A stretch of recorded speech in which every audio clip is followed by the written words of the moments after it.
심야 1시 37분, 서울 동부순환선이 끊기는 시각. 그 시간이면 스피커 테스트를 위해 방송실에서 안내음을 틀었다가 끄는 일이 있다. 그런데 어느 날부터 정규 운행표에 없는 역에서 그 안내음이 다시 들리기 시작했다. 노선 지도엔 구멍처럼 비어있는 한 칸, 개통 직전에 영영 가려진 역, 연화역. 이름은 바뀌었고 표지판은 철거됐지만 전산엔 흔적이 남았다. 시설물 코드 L14-. 베타라는 표시는 미완성, 임시, 가려진 것을 뜻한다. 지하철 직원들 사이에선 이렇게 부른다. 베타역은 한번 들어가 보면 다음번엔 내가 부른다. 나는 그 말의 의미를 알아보려고 심야의 기록 채집용 리시버를 들고 선로 옆 점검 통로로 들어갔다. 정식 허가를 받은 건 아니었다. 대신 내겐 오래된 노선도와 폐기 직전 교체된 방송 기록 백업이 있었다. 그리고 오랫동안 이 역을 잊으려 애쓴 사람들의 작은 제보들. 연화역은 1998년 외환위기 직후 설계에 들어갔다. 당시 시민방공 대피시설을 겸한다는 명목으로 플랫폼 아래층에 거대한 공조실과 피난실을 만들었다. 공사가 70%쯤 진행됐을 때 안전도 검토해서 기묘한 수치가 나왔다. 공진 유발 가능성. 두 노선이 만날 예정이었던 굴곡, 환풍 덕트, 공조팬, 에스컬레이터 갱도의 각도가 특정 저주파를 증폭할 수 있다는 뜻이었다. 서류엔 무미건조한 표현이 이어졌다. 역내 체류객의 불안피로를 유발할 수 있음. 그러나 공사는 계속됐다. 예산은 이미 들어갔다. 2003년 막바지 전기 연결을 앞두고 소방 점검을 하던 작업자 한 명이 플랫폼 끝에서 귓속이 울리는 현기증을 호소했다. 동료 셋이 그를 부축해 나오는 동안 방송실 내부 마이크가 자동으로 켜졌고 기록엔 이렇게 남았다. 여객 취급 중지, 안내방송 반복 재생. 취급 중지. 개통도 안 했는데. 담당자는 묻혔다. 그날 이후 역 이름은 전산에서 사라졌고 플랫폼 벽엔 회색 페인트가 덧칠됐다. 표지판에 볼트 자국만 4개, 동그란 흔적을 남겼다. 나는 3가지를 챙겼다. 첫째, 차량기지 근무자에게서 빌린 낡은 리시버. 역무실 방송과 열차 무선, 그리고 테스트 톤을 잡을 수 있다. 둘째, 노이즈 캔슬링 이어 보호대. 저주파 공진에 오래 노출되면 평형 감각이 망가진다. 셋째, 조도 조절이 되는 헤드램프와 예비 배터리 4세트. 기록을 위해 소리 위주로 채집하되 불빛은 최소한으로 쓰기로 했다. 연화역은 공식 도면에서 지워졌지만 유지보수 목록에선 폐쇄 구간으로 간신히 남아있었다. 접근법은 2가지. 차량기지 측 통로 B3 아니면 인근 상가 지하에서 이어지는 보조 샤프트. 나는 B3를 택했다. 이유는 단순했다. 상가 사람들은 그 샤프트에 대해 아래로 내려가다 보면 같은 길이 2번 나온다고 했다. 같은 길이 2번 나온다는 표현은 이상했다. 그래서 더 피했다. 혼자였다. 누군가와 같이 가면 서로의 발소리가 헷갈리니까. 점검문을 열고 통로로 들어가자 공기가 바뀌었다. 도심의 밤 공기와 다른 오래 씻지 않은 철과 습한 먼지의 냄새. 벽에는 반복되는 숫자 스텐실이 찍혀 있었다. 14-102, 14-103. 숫자는 올라가다가 어느 지점에서 갑자기 되돌아왔다.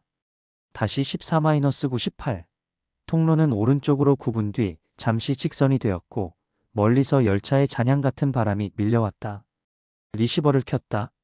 처음엔 백색 소음뿐이었는데 몇 분쯤 지나자 미세한 채널 오픈음이 들렸다. 그리고 너무 익숙한 그 멜로디. 차량이 들어오고 있습니다. 플랫폼 안내음이었다. 여기서는 열차가 다니지 않는다. 그런데 음은 분명히 가까워졌다가 멀어졌다. 나는 발걸음을 멈췄다. 발바닥 아래 콘크리트가 아주 얕게 떨렸다. 헤드램프를 끄고 귀를 열자 그때부터 들리지 않던 소리들이 연달아 올라왔다. 플랫폼 문이 열릴 때 나는 압력 변동, 광고판 뒤쪽의 전광판 릴레이 클릭, 누군가 발꿈치를 끄는 듯한 질질 끄는 발소리. 나는 이 통로가 어딘가로 연결되어 있다는 사실을 눈치챘다. 하지만 어딘가가 어딜까? 첫 번째 작은 사건은 시각이었다. 내 시계는 1시 12분을 가리켰다. 리시버의 로그에 찍힌 타임코드는 1시 37분. 장비 시간이 틀어져 있나 싶어 휴대폰을 켰다. 휴대폰도 1시 37분. 손목 시계만 1시 12분에 멈춰 있었다. 두 번째는 벽의 표기. 바닥으로 내려가는 계단 앞에 화살표와 함께 출구사라고 쓰여 있었다. 개통되지 않은 역의 출구 번호는 존재하지 않는다. 화살표는 콘크리트에 직접 페인트로 그려져 있었고 덧칠한 흔적이 두 번 있었다. 누군가 방향을 바꿨다가 다시 원래대로 고친 듯한 자국. 세 번째는 공조팬. 굴뚝 모양 덕트에서 저주파가 나왔다. 그때 리시버의 방송 차단음이 삐라고 들어오더니 자동 안내가 작동했다. 승강장 안전선 뒤로 물러서 주시기 바랍니다. 바로 이어서 같은 멘트가 속삭임처럼 겹쳤다. 물러서. 물러서. 마지막 단은 들리지 않았다. 그리고 네 번째. 바닥에 물자국. 어딘가에서 천천히 떨어진 물방울들이 일정한 간격으로 굳어 있었다. 내가 한 발 내디딜 때마다 앞쪽에서 같은 간격의 물방울이 톡하고 새로 떨어졌다. 나는 그 간격을 좁혀보려 빨리 걸었다. 그럼에도 톡은 내 보폭과 정확히 일치했다. 내 앞에 누군가 한 발 먼저 걷는 것처럼. 나는 통로 끝에서 금속문을 만났다. 작은 직사각형 점검창이 달린 유형, 실험실 같은 느낌. 유리에 이슬처럼 습기가 맺혀 있었고 안쪽은 어둡지만 아주 얇은 빛이 움직였다. 헤드램프를 최소 밝기로 바꿔 점검창을 들여다보자 내부는 방송실이었다. 좁고 길게 생긴 책상 위에 아날로그 믹서, 페이더 레일, 오래된 표준시계. 시계는 초침 없이 분침만 있는 유형, 60칸 분할된 원형. 그 분침이 37분에 걸쳐 있었다. 누군가 방금까지 앉아있던 듯 의자의 바퀴가 한 칸 돌아가 있었다. 그때 방송실 내부 스피커에서 작은 멜로디가 흘렀다. 안내음. 멜로디 끝에 익숙한 종소리 3번. 팅, 팅, 팅. 나는 순간 플랫폼 쪽에서 들려야 할 그 종소리를 내 귀 옆에서 들었다. 점검창은 얇은 유리로 막혀 있었는데 내 귀 뒤에 공기가 먼저 울렸다. 마치 거울처럼 역의 소리가 나보다 앞서 반사되는 느낌. 리시버가 스스로 채널을 바꿨다. 잡음 사이로 문장 하나가 솟구쳤다. 연화역, 다음은 없음. 문은 잠겨 있었지만 내게 열쇠는 있었다. 정식 열쇠가 아니라 유지보수팀이 쓰던 범용 비상키. 한 번에 열리진 않았다. 두 번째, 세 번째. 그리고 네 번째 딸깍. 갑자기 공기가 바뀌었다. 그 안은 생각보다 차갑지 않았다. 오히려 가열된 장비가 내는 따뜻한 전기 냄새. 의자에 앉아 리시버를 내려놓자 자동 녹음이 시작됐다. 방송실 탁자 위엔 인쇄물이 하나 있었다. 스피커 테스트 항목. 목록의 마지막 줄엔 이렇게 적혀 있었다. 연화역 인터벌 점검 1시 37분. 반복 3회 날짜는 오래됐다. 2003년. 그 밑에 누군가 볼펜으로 쓴 메모. 반복하는 동안 누군가 서 있음. 플랫폼 끝. 셀프 체크? 셀프 체크? 나는 창밖으로 플랫폼을 내려다보았다. 무인, 무등. 하지만 끝쪽, 광고판 자리로 쓰일 흰 패널 앞에 그림자 하나가 서 있었다. 사람 같았지만 곡선이 부자연스러웠다. 마네킹? 아니, 움직이는 그림자의 호흡이 있었다. 그림자는 조금씩 다가왔다. 방송실의 마이크가 켜졌다. 적색 LED가 점등. 자동 안내가 내 목소리를 덮었다. 열차가 들어오고 있습니다. 그 문장이 끝나기 전에 그림자는 내가 있는 층을 돌아보는 듯 고개를 들었다. 그때 분침이 딱 하고 한 칸 움직였다. 38분. 리시버 스펙트럼에 이상한 링이 떠올랐다. 저주파의 원, 공조펜과 에스컬레이터 갱도의 각도가 만들었다던 그 공진. 내 위장의 수평 감각이 흔들렸다. 그리고 내 뒤에서 누군가 의자 바퀴를 밀었다. 아주 작은 힘으로 딱 한 칸. 나는 방송실의 페이더를 내렸다. 안내음이 꺼졌다. 동시에 플랫폼의 그림자도 멈췄다. 잠깐 모든 소리가 사라졌다. 그 정적 속에서 딱 하나가 남았다.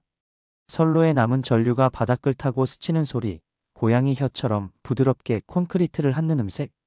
그 소리는 방송실 벽 뒤 케이블 트렁크에서 올라왔다. 나는 트렁크 덮개를 들어올렸다. 그 아래에 누군가 접어넣은 더러워진 경찰 폴리스라인 테이프가 있었다. 흐릿하게 보이는 글씨. 출입금지 사고 현장.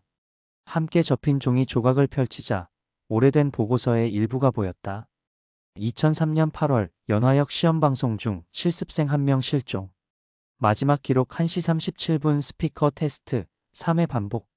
목격 플랫폼 끝. 누군가 서 있음. 그 순간 스피커 없이도 방송이 다시 켜졌다. 어디선가 공간 자체가 말하듯 단정한 여성 안내의 톤으로. 연화역 승강장에 서 계신 승객 여러분. 안전선을 문장 뒤가 잘렸다.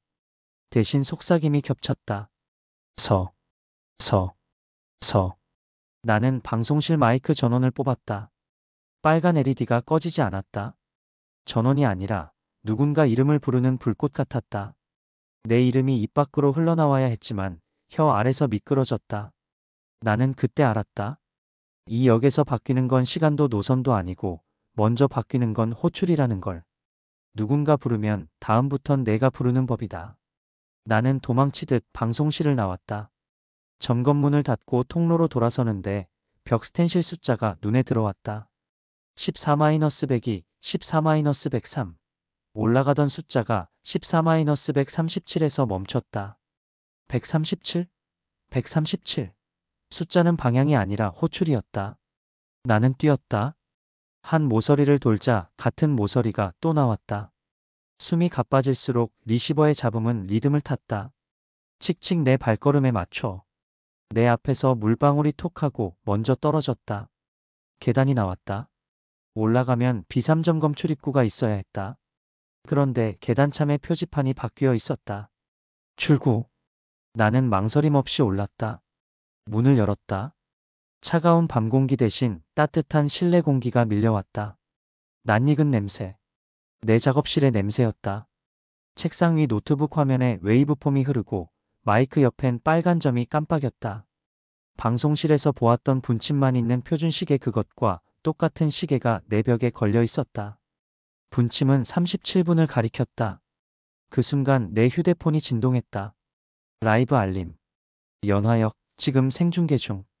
화면을 터치하자 검은 화면이 뜨고 불이 깜빡이는 플랫폼의 끝이 보였다. 채팅창에 글이 올라왔다. 뒤. 나는 고개를 돌리지 않았다. 대신 내 귀 옆에서 안내음이 울렸다. 팅, 팅, 팅. 스피커 없이, 이어폰 없이 공기가 직접 말하듯.